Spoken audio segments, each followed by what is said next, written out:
Hardware shop business, hardware का दुकान हम कैसे खोलें और किस तरीके से हम इसको प्रॉफिटेबल बनाएं, किन किन सामानों को रखना चाहिए, उन सामान को कहां से आप प्राप्त कर सकते हैं।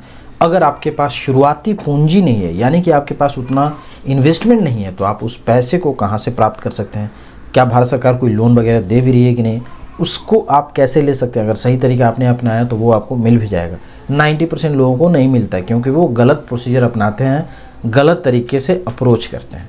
हार्डवेयर हमारे देश में एवरग्रीन बिजनेस के तौर पे देखा जाता है। हार्डवेयर का शॉप आप देखेंगे सालों भर चलते रहता है क्योंकि लोगों की ज़रूरतें ऐसी हैं कि बिना हार्डवेयर के दुकान गए हुए पूरा ही नहीं होता।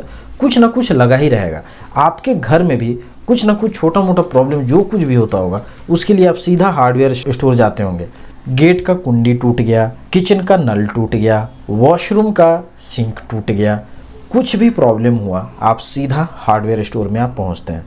नॉर्मल ये मैं बात बता रहा हूँ। वहीं अगर कोई भी आदमी नया घर बनाता है तो सबसे ज़्यादा जो उसको काम आता है वो है हार्डवेयर प्रोडक्ट से रिलेटेड ही ज़्यादा चीज़ें काम आती हैं, क्योंकि घर का जो मेन अट्रैक्शन है वो किचन से स्टार्ट होके वॉशरूम तक जाता है। रूम्स में तो चलिए बेड लग गया ये वो चीज़ें, बट इन किचन और वॉशरूम के लिए सबसे ज़्यादा हम खर्च करते हैं, क्योंकि सबसे ज़्यादा हम उनको पसंद भी करते हैं। कौन नहीं किचन पसंद करता है। आपके घर का अच्छा किचन रहना चाहिए, ये सारे लोग चाहते हैं। बात करें हार्डवेयर बिजनेस को अगर आप ओपन करना चाहते हैं तो सबसे पहला चीज़ आपके दिमाग में क्या आना चाहिए। सबसे पहला चीज़ आपके दिमाग में आना चाहिए परफेक्ट लोकेशन। अगर आपने सही लोकेशन नहीं चुना तो आपका पूरा का पूरा बिजनेस ख़राब हो जाएगा, और अगर आपने लोकेशन सही चुन लिया तो काफ़ी कम टाइम में बहुत ही ज़बरदस्त आप ग्रोथ कर सकते हैं। हार्डवेयर बिजनेस का अगर मैं लोकेशन की बात करूं, किस टाइप के लोकेशन आपको चुनने चाहिए। सबसे पहले आप उस टाइप का लोकेशन देखिए जहां पर काफ़ी सारा कंस्ट्रक्शन का काम हो रहा हो, यानी कि लोग नए नए घर मकान बनवा रहे हों। पहला नंबर पॉइंट, सबसे ज़्यादा प्रॉफिटेबल यही लोकेशन मानते हैं। दूसरा हो गया, जब भी आप लोकेशन देखें, अगर मान लीजिए वहाँ नहीं भी मिला तब भी आपको घबराना नहीं है। मेन मार्केट में आप देख सकते हैं, या जहाँ पे ठीक ठाक रेजिडेंशियल एरिया पहले से ही हैं, आप वहाँ भी इस चीज़ को देख सकते हैं। दूसरा नंबर पॉइंट आता है, जहाँ भी आप शॉप के लिए जाएं वहाँ पर देखिए कि कितना ज़्यादा लोगों ने पहले से ही ओपन किया हुआ है, कितने लोगों ने पहले से शॉप ओपन किया हुआ है, ये चीज़ आपको देखना है। क्योंकि अगर पॉपुलेशन कम है और एक ही साथ 3-4 हार्डवेयर का शॉप है तो फिर जो बिक्री है वो कम होगा। क्यों? क्योंकि कंपटीशन की वजह से एक दूसरे का लोग प्राइसिंग कम ज़्यादा करने लगते हैं। इसी का नतीजा है कि लोगों का बिजनेस भी ख़राब हो जाता है। तो आपको दुकान चुनने टाइम में इस बात का सावधानी बरतना है कि जहाँ पे ऑलरेडी किसी का हार्डवेयर का शॉप हो वहाँ पर आप मत लीजिए, थोड़ी दूरी में लीजिए। एटलीस्ट 100 मीटर का दूरी होना चाहिए, वो सबसे बेस्ट है। एकदम अगल बगल नहीं होना चाहिए, क्योंकि कुछ दूरी में रहेगा ना तो आप अपने प्राइस को उस हिसाब से कर सकते हैं। तीसरी नंबर पॉइंट आ गई, जब भी आप हार्डवेयर का शॉप लें तो कौन से फ्लोर पे लेना चाहिए। ग्राउंड फ्लोर पे लेना चाहिए, हमेशा याद रखना है। कभी भी टॉप फ्लोर, फर्स्ट, सेकंड पे तो हार्डवेयर का शॉप चलता ही नहीं है, पहली बात।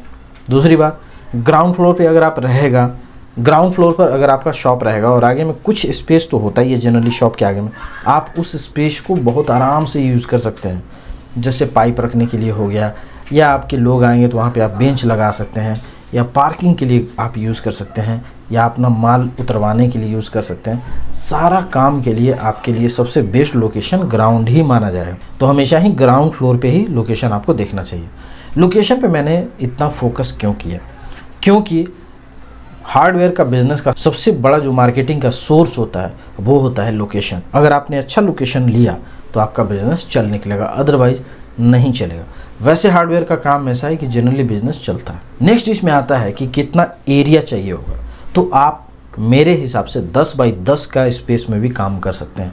8 बाई 8 के स्पेस में भी लोग ओपन किए हुए हैं, क्योंकि जितना बड़ा स्पेस में आप ओपन करेंगे उतना ही ज़्यादा इन्वेस्टमेंट लगेगा। लेकिन एक चीज़ और मैं आपको बता देता हूँ, जितनी बड़ी दुकान उतना ही ज़्यादा कस्टमर। इस चीज़ को याद रखना है।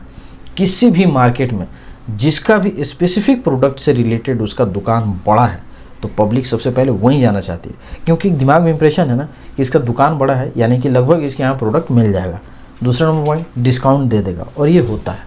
तो आपको इस चीज़ पे भी ध्यान रखना है। अगर आपका बजट अलाउ करता है तो थोड़ा बड़ा शॉप देखिए, अदरवाइज़ 8 बाई 8, 10 बाई 10 के आप कमरे से भी काम स्टार्ट कर सकते हैं। जो मार्केट में नॉर्मल शटर वाला कमरा मिलता है आप उससे भी काम शुरू कर सकते हैं। अब बात करते हैं प्रोडक्ट लिस्ट, कौन कौन सा प्रोडक्ट आपको रखना चाहिए और इन प्रोडक्ट को आप कैसे प्राप्त करेंगे। ये रहा प्रोडक्ट लिस्ट जो अभी आप स्क्रीन पर देख रहे हैं। पीवीसी पाइप हो गया, नल से रिलेटेड या फॉसेट से रिलेटेड सारी चीज़, नल एक नल नहीं हर चीज़ नल से रिलेटेड हो गया, पेंट से रिलेटेड प्रोडक्ट हो गया, वायर हो गया, कील हो गया, ब्रशेज़ हो गए, पेंट करने के लिए ब्रशेज़ हो गए, लोहे के औजार हो गए जो भी आप फोटो में देख रहे हैं, हथौड़ा हो गया, वाइपर हो गया, झाड़ू हो गया, चाबियाँ हो गई, ड्रम हो गया, बिजली फिटिंग हो गया, हैंड पंप हो गया, चाकू, कांच, टब, रबर से रिलेटेड, दरवाज़ा लॉकर जो भी ताले होते हैं वो हो गया, सीढ़ी हो गया। ये सारे बेसिक प्रोडक्ट हैं, लेकिन इतना ही प्रोडक्ट को अगर आप रखना शुरू करेंगे तो पूरा का पूरा आपका दुकान भर जाएगा और धीरे धीरे आपको खुद भी आइडिया लगने लग जाएगा कि क्या क्या प्रोडक्ट आपको रखना है। क्योंकि हार्डवेयर का बिज़नेस ना वहाँ के लोकेलिटी के डिमांड के अकॉर्डिंग काम करता है। अगर वहाँ पे ज़्यादा से ज़्यादा डिमांड लोग कर रहे हैं, अब मान लीजिए गाँव में आप ओपन कर रहे हैं तो गाँव में आपको क्या चाहिए होगा, वो भैंस गाय को बांधने के लिए रस्सा चाहिए होता है। लेकिन अगर आप शहर में खोल रहे हैं तो क्या इसका ज़रूरत पड़ेगा? ज़्यादा चांस से नहीं पड़ेगा, या पड़ेगा भी तो 5%। गांव में ये चीज़ 50% पड़ेगा। तो ये चीज़ें डिपेंड करती है कि कहाँ पे आप ओपन कर रहे हैं, उसी के अकॉर्डिंग आपको प्रोडक्ट रखना है। सबसे इम्पोर्टेंट चीज़ जो आता है कि आप इन प्रोडक्ट को कहाँ से लेंगे, अपने दुकान में कहाँ से परचेज करेंगे, क्योंकि आपको बेचना भी है। उसके लिए आपको संपर्क करना होगा उन प्रोडक्ट्स के डिस्ट्रीब्यूटर से। जी, जैसे अगर आपने पाइप रखा, पाइप में प्रिंस पाइप हो गया, हिंडवेयर का पाइप हो गया, और भी दूसरी कंपनीज के पाइप आते हैं। इन सारे पाइप से रिलेटेड डिस्ट्रीब्यूटर होते हैं। उन डिस्ट्रीब्यूटर से आपको संपर्क करना है और अपने दुकान में पाइप रखना है, पहला नंबर पॉइंट। दूसरा हो गया, अब जैसे कील, काटी, कबाड़ी, इस टाइप का जो भी आइटम हो गया वो कहाँ से आप लेंगे, तो उसके लिए कोई और होता है जिसका यही सिर्फ काम ही है, वो कील हो गया, नट बोल्ट, यही सब चीज़ वो बेचेगा। तो उससे रिलेटेड आदमी से आपको संपर्क करना है। कैसे करना वही बताऊंगा, पहले किस किस से करना है वो समझना है। तीसरा हो गया पेंट। अगर आप साथ साथ में पेंट का फ्रेंचाइजी लेना चाहते हैं तो आप ले सकते हैं, जैसे एशियन पेंट वाला फ्रेंचाइजी दे देता है, बर्जर फ्रेंचाइजी आपको प्रोवाइड कर देता है। तो इन लोगों का अगर आप फ्रेंचाइजी ले लेंगे तो आपका दुकान है ना वो पूरा का पूरा वन स्टॉप सोल्यूशन हो जाएगा, यानी कि हार्डवेयर से रिलेटेड भी और पेंट से रिलेटेड भी। और जनरली मैंने देखा है मिक्स करके लोग जो ओपन करते हैं उनका काफ़ी बढ़िया चलता है, क्योंकि कहीं ना कहीं वो प्रोडक्ट बेच ही लेगा दिन भर में। तो करना भी कुछ नहीं है, उसमें 20-25 डब्बे होते हैं पेंट के और बाद बाकी एक बनाने का मशीन दे देता है, 4-5 लाख रुपया उधर का खर्चा हो जाता है। वो आप ज़रूर लीजिए। अगर आप हार्डवेयर का शॉप ओपन कर रहे हैं तो इस टाइप का आप कर सकते हैं। अगर आप पेंट के ऑप्शन को हटाना ही चाहते हैं तो पूरा ही हटा सकते हैं, कोई दिक्कत नहीं। अदरवाइज बता दिए पेंट का लेना है तो आपको फ्रेंचाइजी लेना होगा। नेक्स्ट बात करते हैं बाथरूम से रिलेटेड जो भी प्रोडक्ट होते हैं। बाथरूम से रिलेटेड स्टार्टिंग केस में आपको जो बड़े दुकान वाले होंगे उनसे आपको परचेज करना होगा, या जो डिस्ट्रीब्यूटर होंगे उनसे परचेज करना होगा। और वो भी देखना है कि आपका एरिया में किस टाइप का लोग खर्च करता है। अगर पैरीवेयर का ब्रांड लोग ज़्यादा लेते हैं तो पैरीवेयर का प्रोडक्ट खरीदिए, हिंडवेयर का ज़्यादा लोग लेते हैं तो हिंडवेयर का प्रोडक्ट आप परचेज़ कीजिए, वैसा ही अलग अलग। तो इस तरीके से आप जा सकते हैं। अब बात करते हैं कि कैसे आप इन लोगों से संपर्क करेंगे। उसके लिए एक वेबसाइट है, उसका नाम है जस्ट डायल। जस्ट डायल पे आप इंक्वायरी डालिए कि आपको प्रिंस पाइप डिस्ट्रीब्यूटर चाहिए। आपको ऐसे दर्जनों कॉल मिल जाएंगे और उसमें से सबसे आपकी बात हो जाएगी, जिससे आपको ठीक लगा आप उससे परचेजिंग कर सकते हैं। तो जिनके बारे में भी मैंने बताया उनसे रिलेटेड सारे इंक्वायरी आपको जस्ट डायल पर डाल देना है, वहाँ से आपको लोग मिल जाएंगे। होपफुली आप वीडियो को समझ रहे होंगे। अगर आपको अच्छा लग रहा हो तो लाइक ज़रूर करते रहिएगा। नेक्स्ट बात करते हैं कि इसमें इन्वेस्टमेंट कितना आएगा। हार्डवेयर शॉप ओपन करने के लिए अगर आप 10 बाई 10 के कमरे में ओपन कर रहे हैं, पेंटिंग वाले आइटम को नहीं रख रहे हैं, तब आपका स्टार्टिंग का इन्वेस्टमेंट में सबसे मेजर खर्चा आएगा उस दुकान को लेने में। अगर आप बिहार, यूपी इस टाइप के इलाके से हैं तो एक दुकान को लेने के लिए आपको पगड़ी देना पड़ता है। दुकान का भाड़ा होता है 2500, 3000, 4000, 5000, लेकिन वो पगड़ी ले लेता है 5 लाख, 8 लाख, 7 लाख, 3 लाख, 4 लाख। तो पहले मेजर एक्सपेंसेस वहाँ जाएगा। अपार्ट फ्रॉम दैट जो प्रोडक्ट, तो उस एक्सपेंसेस के अलावा जो मैं प्रोडक्ट की बात करूँ, प्रोडक्ट लगभग 5 से 6 लाख रुपए में आप पूरा दुकान भर लेंगे शुरुआती में। ठीक है ना।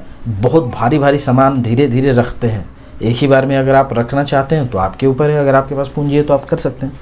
तो अगर मैं ओवरऑल खर्चे की बात करूँ तो लगभग आपका 10 से 15 लाख रुपए के बीच का इनिशियल एक्सपेंसेस जाएगा स्टार्टअप के लिए। आप बड़ा दुकान भी ओपन कर सकते हैं, लेकिन उसके लिए ज़्यादा पैसा लग जाएगा। नेक्स्ट इसमें आता है कितना स्टाफ चाहिए होगा।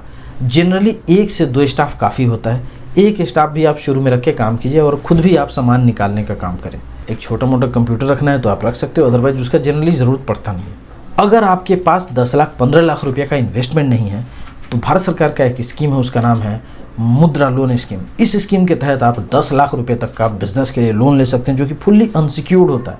किसी भी टाइप का उसमें आपको बैंक को गारंटी देने की ज़रूरत नहीं है। इस स्कीम में अप्लाई करने के लिए वेरियस टाइप के डॉक्यूमेंट्स की रिक्वायरमेंट पड़ती है। उन सारे डॉक्यूमेंट्स को प्राप्त करने के लिए और एक्स्ट्रा जानकारी के लिए आप स्क्रीन पर दिए हुए नंबर से आप संपर्क कर सकते हैं। आपको सारा डॉक्यूमेंट बना के दे दिया जाएगा। नेक्स्ट सबसे लास्ट इसमें आता है मार्केटिंग हम कैसे करेंगे। मार्केटिंग के लिए offline marketing, online marketing. Offline marketing में आपको क्या करना है, तो जो भी आपका बैनर पोस्टर हो गया, इसको 1 से 2 किलोमीटर एरिया के रेंज में आपको बंटवा देना है, पहला नंबर पॉइंट। दूसरा नंबर पॉइंट, जो भी आपके एरिया में जो पेंटर है या जो हार्डवेयर का काम करने वाला मिस्त्री है, इन लोगों से संपर्क करना है। 2-3 मिस्त्री भी संपर्क में आ गया ना, फिर तो आपका काम हो गया। क्योंकि ये मिस्त्री जहाँ पे भी काम लेता है वो कमीशन फिक्स होता है इन लोगों का, कि भाई अगर आपके यहाँ से मिस्त्री गया है, आपके शॉप से मिस्त्री गया है, तो वो सामान भी ग्राहक को आपके शॉप से ही बिकवाएगा, क्योंकि आपके शॉप के वजह से उस बंदे को काम मिल रहा है। तो ये कुछ यहाँ पे डील होता है। और 100-50 लोग देते हैं, जनरली नहीं देते हैं, क्योंकि काम उसको मिल गया और आपको भी काम मिल गया, चूँकि आपका प्रोडक्ट वो बिकवाएगा। ये वाला मार्केटिंग ही ज़्यादा बेहतर होता है। इसके अलावा अगर आप ऑनलाइन मार्केटिंग में जाना चाहते हैं तो आपको गूगल पर लोकल लिस्टिंग करवाना पड़ेगा। गूगल पर लोकल लिस्टिंग जैसे ही आप करवाएंगे, तो अगर कोई गूगल पे जाके सर्च कर रहा है हार्डवेयर शॉप नियर मी, तो आपका दुकान सबसे पहले नंबर पे दिखेगा। ये काम आपको करवा लेना है, बस ज़्यादा खर्च नहीं करना, बस यही करना है। सबसे ज़्यादा खर्च करना है यहाँ, दिमाग लगाना है अच्छा लोकेशन को चुनने में। जितना अच्छा लोकेशन रहेगा उतना ही आपको मार्केटिंग में खर्चे कम करने पड़ेंगे। सो उम्मीद है आज का ये वीडियो आपको पसंद आया होगा। अगर आप किसी टॉपिक पर चाहते हैं वीडियो बनवाना, कमेंट जरूर कीजिए। जिनका टॉपिक मुझे सही लगेगा मैं उसको ज़रूर नेक्स्ट वीडियो में कवर अप करूँगा। फिलहाल की वीडियो में इतना ही। पूरी वीडियो देखने के लिए आपका बहुत बहुत धन्यवाद। Thank you so much. Take care. Bye bye.